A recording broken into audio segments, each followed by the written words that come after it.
1971 युद्ध जो भारत पाकिस्तान के बीच हुआ वह कई मायनों में भारत के लिए उस वक्त और आने वाले वक्त के लिए अलार्मिंग सिचुएशन सा था कि पाकिस्तान किस हद तक नीचे जा सकता है। 1965 युद्ध में पाकिस्तान जब हारा तभी से उसने निश्चय किया कि भारत को सीधे से नहीं हराया जा सकता।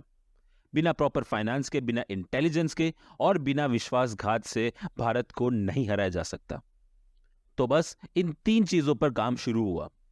पाकिस्तान ने प्रॉपर फाइनेंस सपोर्ट के लिए चाइना के गोद में बैठना शुरू किया। जितनी फंडिंग अपनी आर्मी को देना चाहिए ठीक उतनी फंडिंग अपने इंटेलिजेंस आउटफिट आईएसआई को देना शुरू किया।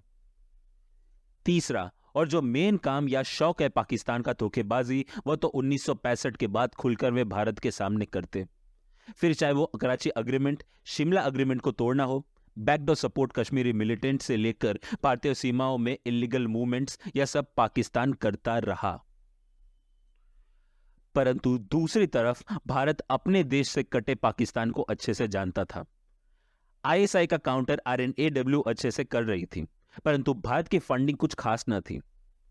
एनएएम यानी नॉन अलाइंड मूवमेंट साइन कर जहां भारत ने यूएसएसआर और यूएस से हट अपना खुद का स्टैंड बनाया, यह बात यूएसए को गवारा न थी।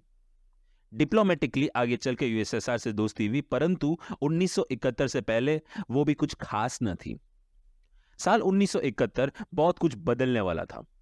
साल 1971 युद्ध के ठीक 2 महीने पहले यानी अक्टूबर में ताबड़तोड़ एक मीटिंग होती है defence minister Jagjivan Ram, chief of Indian navy SM Nanda और स्पाई मास्टर व आरएनएडब्ल्यू चीफ आरएन काओ की।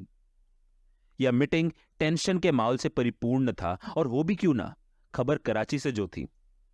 इस मीटिंग में इंडियन नेवल ने एक रिपोर्ट सबमिट की। उस रिपोर्ट के अनुसार पाकिस्तान नेवल के कराची पोर्ट में लेटेस्ट सर्विलेंस इक्विपमेंट पाए गए। यह इक्विपमेंट कराची पोर्ट में हाल ही में इंस्टॉल हुए थे। इंडियन नेवल का यह मानना था कि युद्ध माहौल के बीच पाकिस्तान का इक्विपमेंट घातक साबित हो सकता है, और यह इक्विपमेंट क्या है उसकी स्टडी बहुत जरूरी थी। प्रॉब्लम यह थी कि कराची पोर्ट तक भला किसी को इंडियन डिफेंस से कैसे पहुंचाया जाए। युद्ध माहौल के बीच चौकन्ना पाकिस्तान भला किसी को ऐसे ही कराची पोर्ट में क्यों घुसने देगा। इसलिए एडमिरल एसएम नंदा ने आरएन काओ से एक ऐसी रिक्वेस्ट की जो शायद वही पूरा कर सकते थे। आरएनएडब्ल्यू चीफ आरएन काओ के कंधों पर एक ऐसा मिशन का भार आने वाला था जो इंडियन नेवल सिस्टम के भविष्य को तय करने वाला था। क्या होने वाला था यह मिशन, जानने के लिए बने रहिए इस वीडियो में।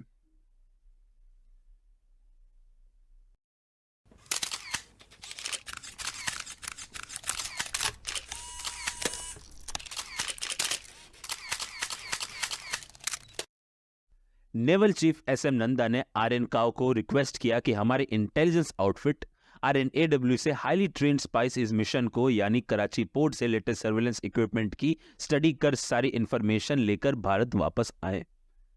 वहीं दूसरी तरफ आरएनएडब्ल्यू चीफ आरएन काओ भी जानते थे कि यह मिशन किसी फुट सोल्जर के बस की बात नहीं। हाईली ट्रेन्ड स्पाई लगेंगे इस मिशन को सक्सेसफुली एग्जीक्यूट करने में।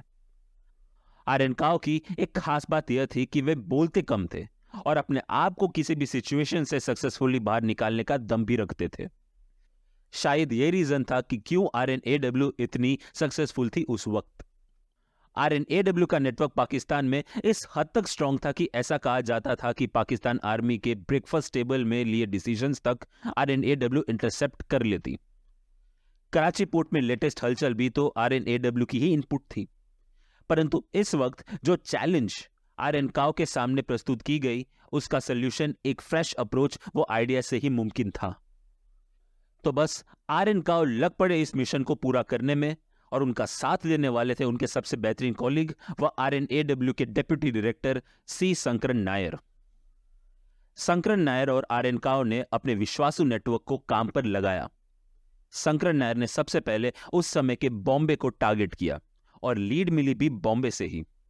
बॉम्बे में पोस्टेड आरएनएडब्ल्यू के एजेंट्स ने कुछ दिनों बाद आरएन काओ को कांटेक्ट किया। आरएन काओ ने तुरंत शंकरन नायर को बॉम्बे रवाना किया। बॉम्बे पहुंचते ही शंकरन नायर अपने एसेट से मिलते हैं। उस एजेंट ने डेप्यूटी डायरेक्टर को अपना प्लान इंस्टेंट बताया। उस प्लान के अनुसार एक पारसी डॉक्टर है जो पाकिस्तान की यात्रा वाया कुवैत अक्सर अपनी शिप से करता है। अगर उससे बात की जाए तो वह आरएनएडब्ल्यू के काम आ सकता है। शंकर नायर को यह प्लान पूरी तरह से कच्चा लगा। उनके अनुसार भला एक पारसी डॉक्टर अपने काम से परे क्यों भारत पाकिस्तान के झमेले में पड़ेगा। इस प्लान में केवल एक ही मेरिट था और वह यह था कि उसे पाकिस्तान सी और पोर्ट में एंट्री का एक्सेस था। सिवाय इस चीज के इस प्लान में कोई दम नहीं था, उल्टा से एक सिविलियन को इस प्लान में शामिल करने का खतरा भी था।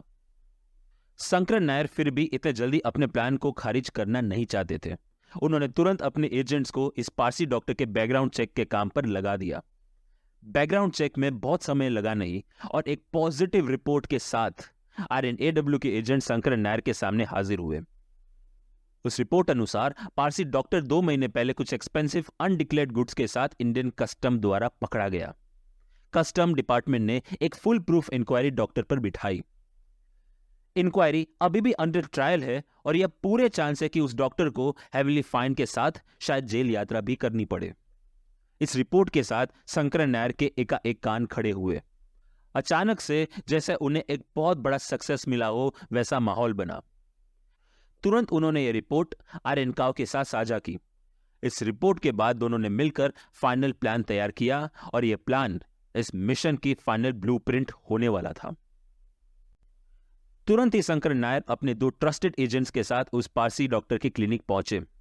वहां पहुंचते ही शंकर नायर ने अपने आप को नेवी के कमांडर के तौर पर इंट्रोड्यूस किया और एक लेटर उनके सामने रखते हुए कहा, यह लेटर तुम्हारा कस्टम में जो भी प्रॉब्लम है उसका क्लियरेंस लेटर है और यह लेटर भी तुम्हारा हो सकता है अगर तुम हमारा काम करने के लिए तैयार हो जाओ तो। कस्टम क्लियरेंस डॉक्टर के लिए बहुत जरूरी था क्योंकि उसका फाइन बहुत तगड़ा जो था। डॉक्टर भी समझदार था, वो जानता था कि यह क्लियरेंस किसी फेवर के रूप में ही आया है। उसने तुरंत क्या करना होगा यह पूछा। बदले में शंकर नायर उप कमांडर ने कहा, 2 दिन बाद आपकी एक ट्रिप पाकिस्तान होगी और आपका साथ मेरे 2 आदमी देंगे। इससे ज्यादा ना मैं कुछ बोलूंगा और ना ही आपको जानने की जरूरत है। अगर आप यह काम करते हैं तो यह लेटर आपका, वरना मैं अभी इसी वक्त इस लेटर को फाड़ दूंगा और आप अपना कस्टम फाइन व जेल यात्रा समस्या खुद ही सुलझाएंगे। डॉक्टर के पास कोई चॉइस न थी। हेवीली फाइन और ह्यूमिलिएशन से बचने का यही सही तरीका था। शंकर नायर ने डॉक्टर का पॉजिटिव यस लिया इस क्वेश्चन के साथ कि उनके साथ आने वाले 2 लोगों का नाम क्या है और वे कौन हैं। शंकर नायर ने उन 2 व्यक्तियों के नाम एरन और जेसन बताए और आगे उन्हें क्या करना है उसे एरन और जेसन पर छोड़ा। आप दर्शकों को यह बता दें कि ये 2 व्यक्ति फिक्शनल नाम और बैकग्राउंड के साथ उस डॉक्टर के पेशेंट बनके कराची को रवाना 2 दिनों में होने वाले थे। रही बात कस्टम क्लियरेंस की, तो डॉक्टर से मीटिंग के पहले शंकर नायर की मुलाकात अपने दोस्त से हुई और वह दोस्त बॉम्बे कस्टम चीफ थे। शंकर नायर ने 10 मिनट तक उनसे बात की और तदुपरांत एक डील की कि उस पारसी डॉक्टर के फाइन को RNAW अपने सीक्रेट फंड से पे करेगा, जिसके बदले ऑब्वियसली डॉक्टर का नाम क्लियर होना था। तो कुछ इस तरह डॉक्टर का नाम क्लियर हुआ, डॉक्टर मिशन के लिए तैयार भी हुआ और अब आखिरी स्टेज में RNAW के एजेंट्स एरन और जेसन जो डॉक्टर के पेशेंट बने थे, उन्हें अपना काम पूरा करना था। शंकर नायर और डॉक्टर के मीटिंग के 2 दिन बाद ही मिशन का फाइनल स्टेज यानी ट्रिप टू कराची स्टार्ट हुआ।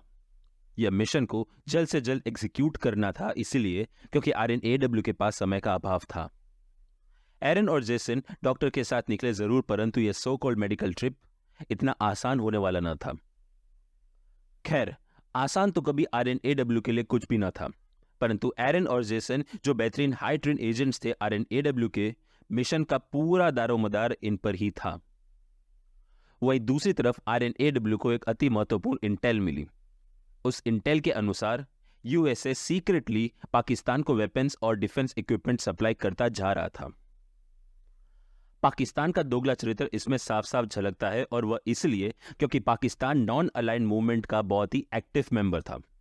तो आप ही बताइए अमेरिका की गोद में बैठने का क्या मतलब था।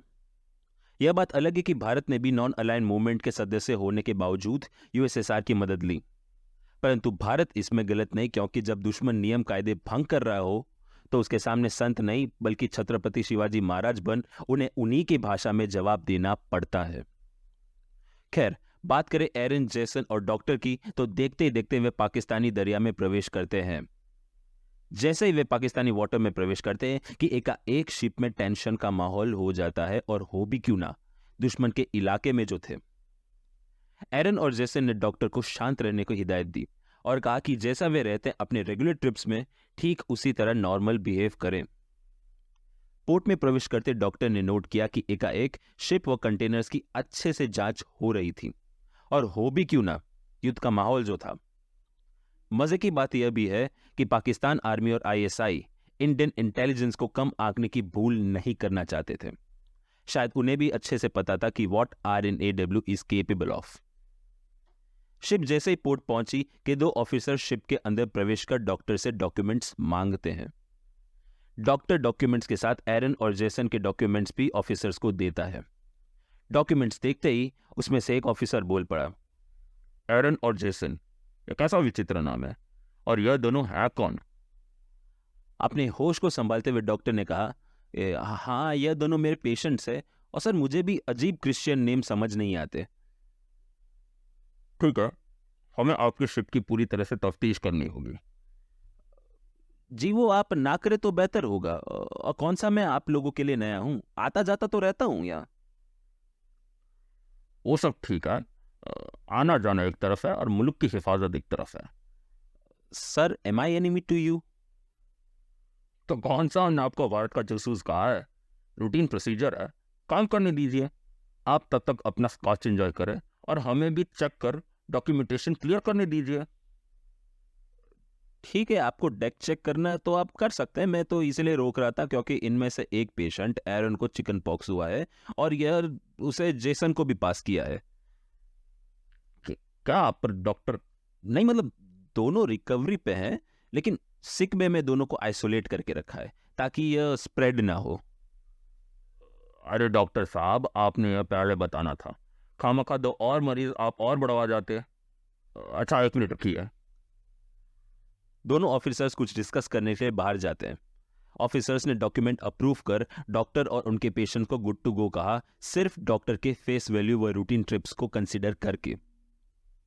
गुड टू गो पाते ही डॉक्टर, एरन और जेसन ने राहत की सांस ली और स्कॉच की बोतल खोल इस मिनी रिलीफ को एंजॉय किया।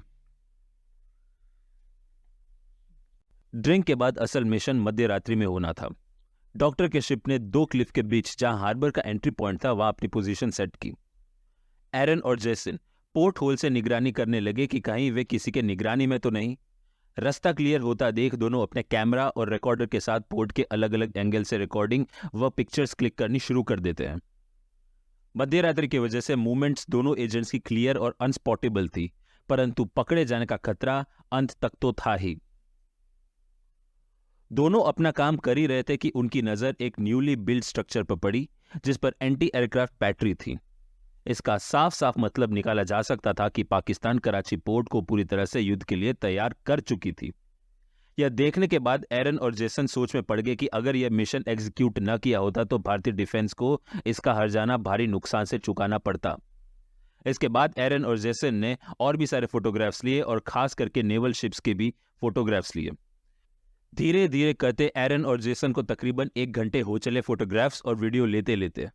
इससे पहले वो पकड़े जाएं, उससे पहले उन्होंने शिप पर वापस पहुंचने का सोचा। इसी के साथ पर्याप्त इंफॉर्मेशन पाने के साथ वे तुरंत शिप में जा पहुंचे। उन्हें देख डॉक्टर को भी जान में जान आई। बिना समय गवाए शिप को पोर्ट से बाहर निकाला गया और कुवैत की तरफ शिप ने प्रयाण किया। कुवैत पहुंचते ही एरन और जेसन ने डॉक्टर से फिर कभी न मिलने के वादे के साथ इंडियन एम्बेसी जा पहुंचे। इंडियन एम्बेसी में उनके द्वारा लिए गए कैमरा रोल्स और इंफॉर्मेशन को एम्बेसी सबमिट कर वे लोग वहां से निकलकर वे लोग कहां गए यह सिर्फ वे ही जानते थे। इंडियन एम्बेसी ने प्रोवाइडेड इंफॉर्मेशन को तुरंत दिल्ली पहुंचाया। दिल्ली में बैठे बैठे इस पूरे पोर्ट की फिल्म और photos defence minister Jagjivan Ram के टेबल पर थी। For the first time Indian naval system के पास कराची में स्थित पाकिस्तान नेवल की इंफॉर्मेशन पूरी तरह से 360 डिग्री एंगल से कंप्लीट एक्यूरेट इंफॉर्मेशन थी। इस तरह से भारत के पास एडवांटेज था एक कदम पाकिस्तान डिफेंस से आगे रहने का। यह मिशन जो RNAW ने एग्जीक्यूट किया, इस मिशन ने इंडियन नेवल द्वारा ऑपरेशन ट्रिडेंट को बहुत फायदा पहुंचाया। तो दोस्तों, यह मिशन जो RNAW द्वारा एग्जीक्यूट हुआ, यह दर्शाता है कि RNAW कितनी खतरनाक थी उस वक्त। धन्य स्पाई मास्टर आर्यन काव, शंकरन नायर की, जिनके अद्भुत इंटेलिजेंस आउटफिट ने एरन और जेसन जैसे स्पाइस बनाए। और हमें यह भी याद रखना चाहिए कि एरन और जेसन जैसे स्पाइस या एसेट ही किसी भी इंटेलिजेंस आउटफिट को दुश्मन से एक कदम आगे रखती है। आपसे मुलाकात होगा अगले वीडियो में सत्य, साहस और ज्ञान की शोध में। तब तक के लिए जय हिंद, वंदे मातरम।